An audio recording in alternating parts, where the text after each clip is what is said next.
오늘은 글쓰기를 배우려는 사람에게도 스토리텔링을 통해서 브랜딩, 마케팅을 하려는 분들에게도 알아두면 반드시 좋을 8가지 스토리 구조에 대해서 설명해 드리도록 하겠습니다. 8가지나 되는 스토리 구조를 하나의 영상으로 한 번에 소개시켜 드리는 게 좀 무리는 있지만 한번 쭉 살펴보시면 자신에게 맞는 스토리 구조가 무엇인지 아시게 될 테니 꼭 한번 전체적으로 훑어보시기 바랍니다. 그럼 이제 첫 번째 스토리 구조부터 시작해 보도록 하겠습니다. 첫 번째, 산막 구조에 대해서 설명드리겠습니다. 산막 구조는 가장 고전적이고 단순한 스토리 구조로 이야기를 도입, 대립, 해결의 3단계로 나눕니다. 간단하고 영화적 리듬이 명확하다는 장점이 있는 반면에 장편 소설에는 단순함이 치명적이기 때문에 캐릭터 변화의 반영이 부족하다는 단점도 있습니다. 1막 도입, 세계관과 주인공, 갈등의 씨앗을 제시한다는 목표를 가지고 있습니다. 등장인물과 배경 설정, 주제 암시의 기능을 가지고 주인공이 평범한 일상에서 벗어나게 되는 핵심 전환점이 됩니다. 여기서 질문, 주인공이 무엇을 잃거나 얻을 위기에 처했는가? 2막 대립, 주인공이 장애물과 마주하고 변화를 겪게 되는 단계입니다. 긴장감이 상승하고 갈등이 심화되고 서브 플롯이 전개되는 기능을 가지고 있습니다. 중간 전환점으로서 새로운 진실 혹은 배신, 이야기를 재정의하는 사건이 발생합니다. 여기서 질문, 주인공의 약점이 드러나고 있는가? 3막 해결, 갈등의 절정과 변화를 통한 마무리 단계입니다. 클라이맥스에서 주제 실현, 감정적 정점에 도달하는 기능을 가지고 주인공이 결정적 선택을 통해서 변화를 증명하는 결말 단계입니다. 여기서 질문, 결말은 주인공의 내적 변화와 외적 목표를 동시에 해결하는가? 3막 구조는 시간의 리듬을 만드는 가장 기본적인 틀이라고 할 수 있습니다. 다음은 프라이탁의 피라미드. 19세기 독일 소설가 구스타프 프라이탁이 고전 비극을 분석해 만든 구조로 이야기의 감정적 긴장을 피라미드 형태로 시각화한 모델입니다. 발단, 상승, 절정, 하강, 결말의 5단계로 구성되어 있습니다. 첫 번째, 발단. 배경과 인물, 기본 상황을 제시하는 목표를 가지고 세계관과 주인공의 소개, 주제의 암시가 나타나고 독자가 몰입할 수 있도록 균형의 상태를 보여줌으로써 이야기를 재정의하는 사건입니다. 여기서 독자는 지금 무엇이 걸린 이야기인지 이해할 수 있습니까? 상승, 갈등과 긴장 고조를 목표로 합니다. 주인공의 욕망과 장애물이 충돌하고 복선과 주요 사건들이 축적되기 시작합니다. 갈등은 점점 통제 불가능한 방향으로 치닫고 있습니까? 절정, 비극 혹은 구원의 순간을 보여주는 결정적 전환점을 목표로 합니다. 가장 큰 감정적 폭발, 갈등의 최고조로 핵심 포인트는 프라이탁의 모델에서는 절정이 중간부에 위치한다는 것입니다. 여기서 질문, 이 사건 이후로 이전 상태로 돌아갈 수 없습니까? 하강 국면에서는 사건의 여파와 결과를 보여주는 것을 목표로 합니다. 오해, 복수, 죄책감 등으로 인한 긴장이 지속되고 비극적 혹은 아이러니한 반전이 발생할 가능성이 있습니다. 사건의 결과가 도미노처럼 확산되고 있습니까? 마지막 결말, 갈등의 마무리와 운명의 기결을 보여주는 것을 목표로 합니다. 모든 선택의 결과가 드러나며 주제가 완성되고 비극형에서는 죽음, 상실 혹은 교훈으로 이야기가 귀결됩니다. 이야기가 담긴 도덕적 혹은 감정적 여운은 무엇일까요? 프라이탁의 피라미드는 비극의 리듬을 시각화한 고전적 서사 구조입니다. 다음은 기승전결. 기승전결은 한국, 중국, 일본의 전통 서사 구조로 갈등 없이도 전개되는 이야기를 설명하는 구조입니다. 기, 승, 전, 결의 4단계로 이루어지며 사건보다는 전환의 의미와 여운을 중시합니다. 첫 번째, 기. 배경, 등장인물, 상황의 제시를 목표로 합니다. 이야기의 무대와 인물 관계를 설정하고 균형 잡힌 일상 상태를 제시합니다. 독자는 지금 무엇이 정상 상태인지 이해할 수 있습니까? 승, 사건의 확장이나 일상 리듬의 반복 혹은 강화를 목표로 합니다. 중심 테마나 패턴이 명확해지고 변화보다는 강조를 통해서 몰입을 유도합니다. 이야기가 점점 깊어지고 있지만 여전히 평온합니까? 전, 예상치 못한 전환이나 새로운 관점을 제시하는 것을 목표로 합니다. 갈등이 아닌 의미의 전환을 중심으로 하고 전환점은 독자의 인식에 충격을 주되 논리적으로는 이어집니다. 여기서 단순히 사건이 아닌 의미가 전환되고 있습니까? 마지막 결에서는 여운과 새로운 인식의 완성을 목표로 합니다.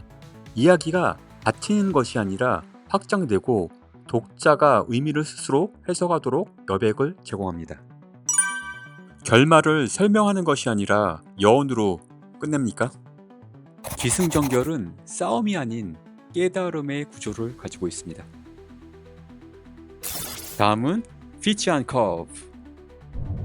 피치 앤 커브는 이야기를 반복되는 갈등의 상승 곡선으로 표현합니다. 즉, 성공과 좌절의 반복을 통해서 감정의 파도를 타고 클라이맥스에 도달하는 구조입니다. 이야기 전체를 작은 파도처럼 성공, 좌절, 다시 상승의 연속으로 구성합니다.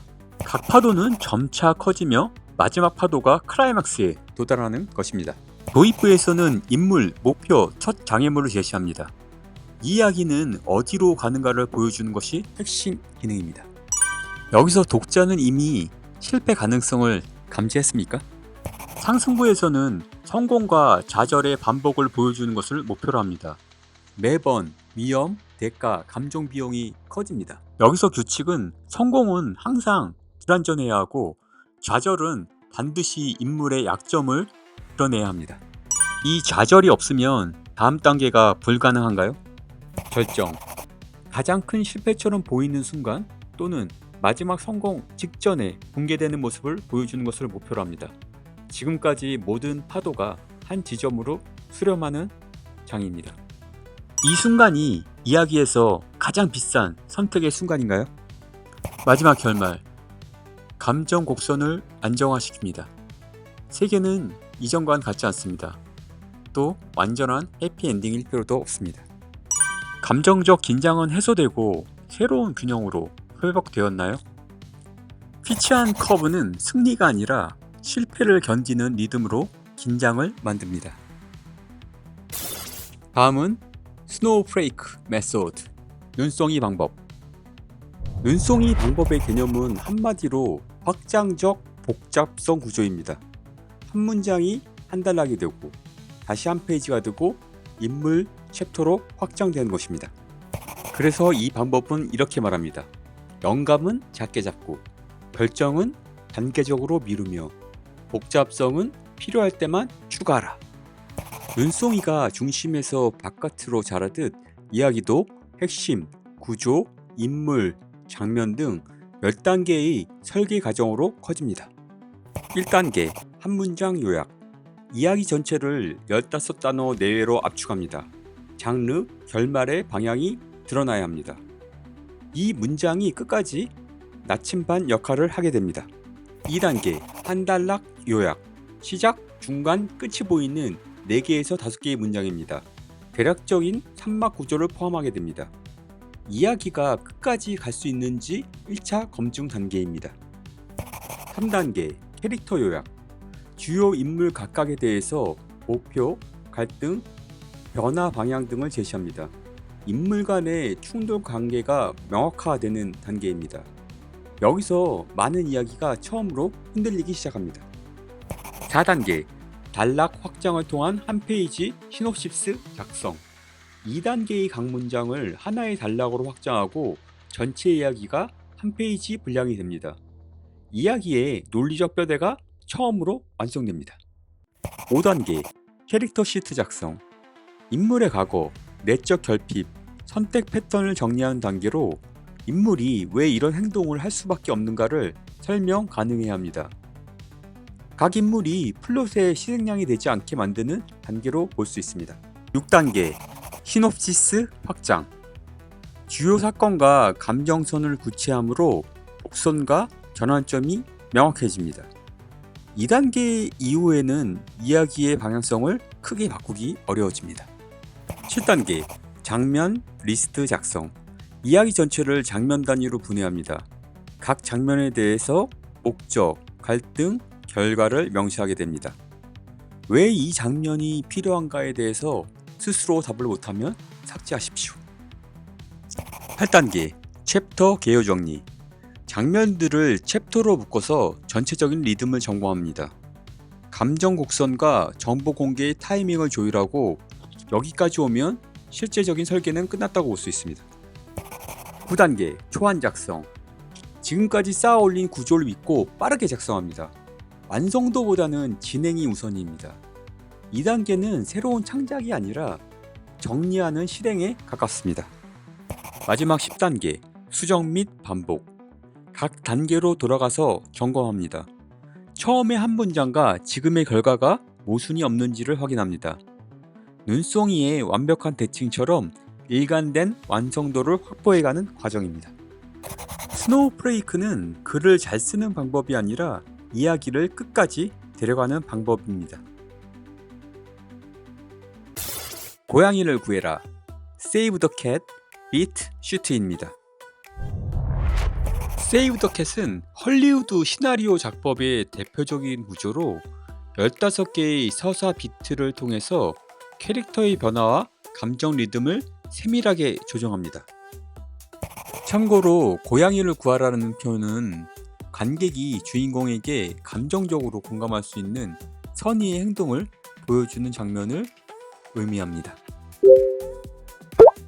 15개의 비트시트는 별도로 만든 영상이 있으니 참고해주세요. 여기서는 단계별 간단한 개요만 설명드리겠습니다. 구조의 개요는 다음과 같습니다. 첫 번째에서 여섯 번째 시트에 속하는 1막에서는 문제인식과 선택의 망설임을 보여줍니다. 7번째에서 13번째 시트에 속하는 2막에서는 새로운 세계에서의 실험과 압박을 보여줍니다. 마지막으로 14, 15 시트에 속하는 3막에서는 붕괴, 통합, 변화의 증명 과정을 보여줍니다. 1막 첫 번째 시트 오프닝 이미지. 이야기의 첫인상과 주제를 암시합니다. 두 번째 주제 제시. 이야기 핵심 메시지의 씨앗이 드러납니다. 세 번째 설정. 주인공의 세계, 문제점, 관계를 소개합니다. 네 번째 촉발 사건. 변화를 강요하는 사건이 발생합니다. 다섯 번째 고민. 주인공이 여정에 나설지 고민하게 됩니다. 여섯 번째 이막 진입. 결단의 순간이 다가오고 새로운 세계로 진입하게 됩니다. 이막의 첫 번째 B스토리. 서브플롯의 시작이고 감정적으로 도덕적으로 성장하는 축이 됩니다. 여덟 번째 재미와 게임. 이야기 컨셉의 핵심을 체험하게 되는 장면입니다. 아홉 번째 중간점. 거짓된 승리 혹은 큰 실패를 겪게 됩니다. 이막의 두 번째, 열 번째 시트. 악당의 공세. 외부 내부의 위협이 강화됩니다. 11번째, 모든 것을 잃는 순간. 주인공이 완전 제대로 절망에 빠지게 됩니다. 12번째, 암흑의 밤. 감정의 밑바닥, 결국 자아 성찰에 이르게 됩니다. 13번째, 산막 진입. 이제 주인공은 새로운 통찰로 재도전하게 됩니다. 산막 14번째 시트. 결말. 문제 해결과 변화를 증명합니다. 마지막 15번째 파이널 클로징 이미지. 오프닝과의 대비로 변화를 강조합니다. 고양이를 구하라. 관객은 영웅이 아니라 인간을 사랑합니다. 다음은 7단계 이야기 소개해드리도록 하겠습니다.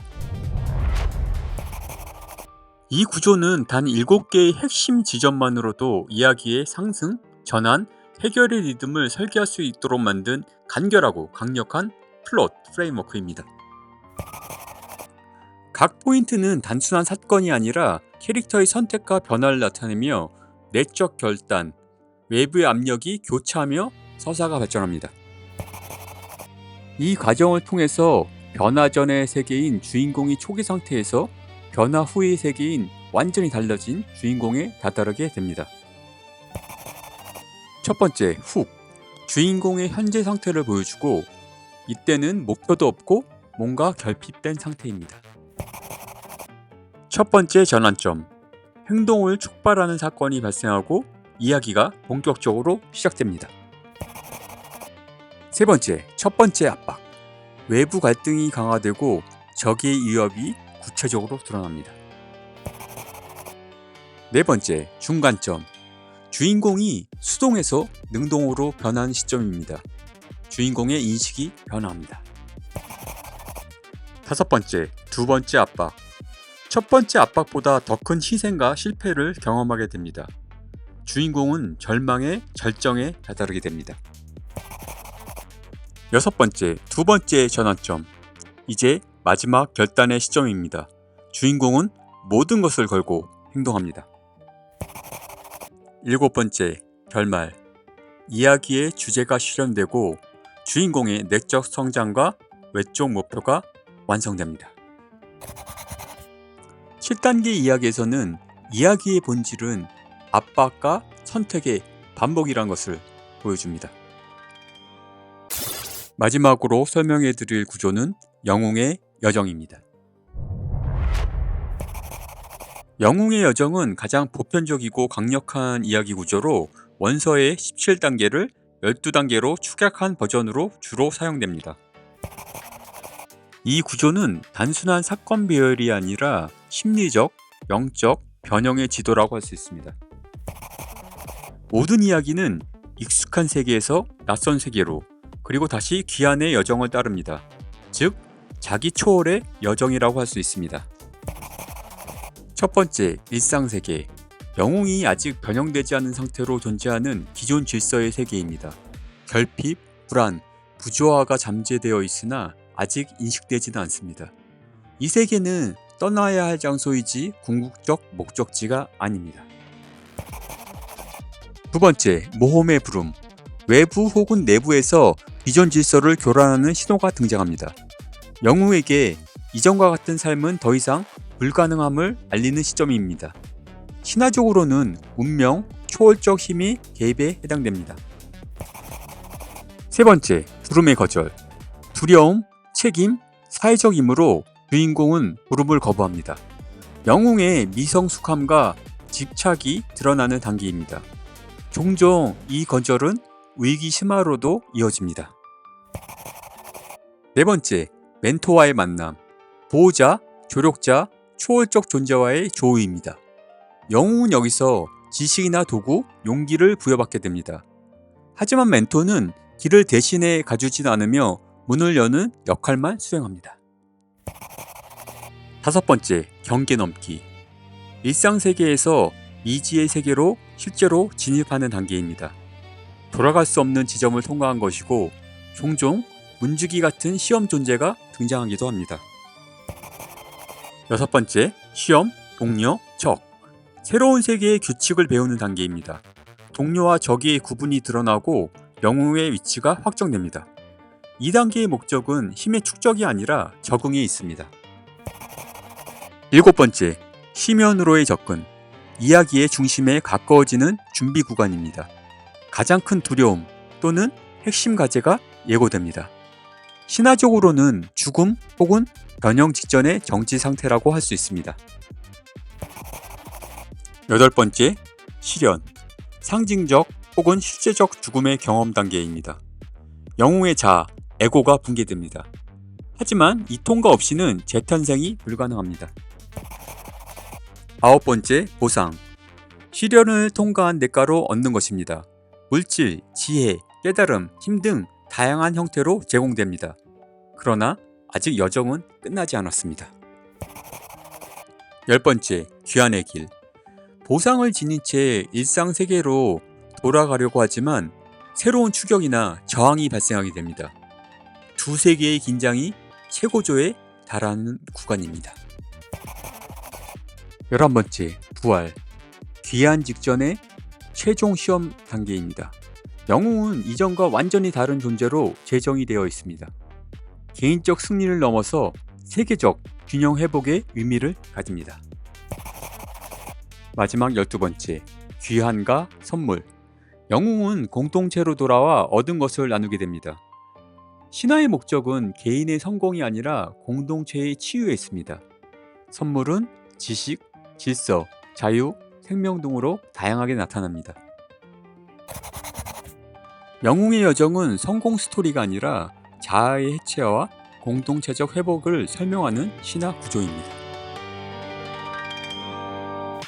네, 오늘 이렇게 8가지 스토리 구조에 대해서 간략하게 소개시켜 드렸습니다. 오늘 영상에서 소개된 8가지 스토리 구조 인포그래픽 원본은 영상 자세히 보기에 무료 다운로드 링크를 걸어놨으니 마음껏 활용해 주시기 바랍니다. 그리고 그 중에서 자신에게 잘 맞는다고 생각하는 스토리 구조에 대해서는 좀 더 깊이 공부해 보실 것을 추천드리겠습니다. 그리고 무엇보다도 본인이 직접 글을 작성해 보는 것이 가장 중요합니다. 공부한다고 해서 자신의 것이 되는 것은 아니니까요. 그리고 다음 영상에서는 보다 실질적으로 체계적으로 글을 만들어갈 수 있는 플롯 그리드에 대해서 설명해 드리도록 하겠습니다. 알림 설정하시고 저와 함께 글쓰기 마스터가 되시기 바라겠습니다. 누구나 자기의 이야기를 할 수 있다. 이야기해준애였습니다. 안녕. 감사합니다. 누구나 자기의 이야기를 할 수 있다. 이야기해주네.